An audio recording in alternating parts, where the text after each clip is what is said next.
तैयार होता ही क्या करत किया? मेकअप करता ही 12 बजे से तू मेकअप करत किया है? तो का करी मेकअप न करी वैसे चाहिए। का करत रहो जो इतना देर से तैयार ना हो पाओ?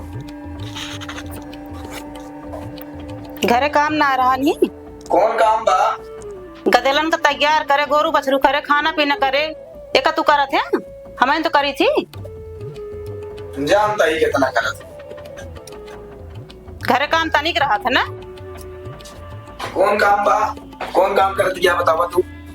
वो खिचड़ी बनान तो का जगजीत ले दिया तो वो मटर हमारे निकोले रहे। आज खिचड़ी बनाए ही रोज के बने खिया होता तोर पड़ोसी।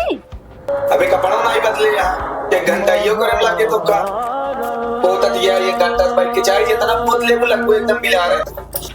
तू कौन को हटस कम लागत है।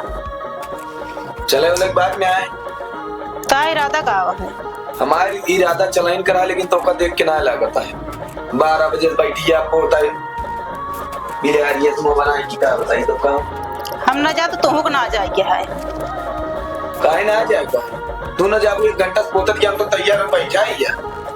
हम न जा तो तुम ना जाए कि मुंह चल लौंडिया बाजी करा तू ना कहा जा दे वो भाई तोरे चीजक करा जब जा दे वो तो ठीक है नहीं तो समझ जा बहुत का बताई का भा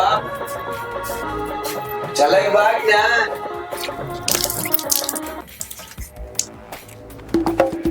ई का बा कर दिया दिखात ना ना तो का मुंह धो ली चलता ही मेकअप करम तब चला अब की शांति से बैठा रहा कुछ बोला जी नहीं चलते फिर मेकअप करा फिर मुंह धो बराते जा जरूर चाहे रात के 12 बज जाए। देखा था भाई सब कुछ करे लेकिन बिया जिन करे भाई हमारे यहाँ एक कई जनी यहाँ नाचना चाहते हैं यहाँ कुछ कहा का ना ही कहा हम कहा भाई तो कुछ कह सकी थी देखा था भाई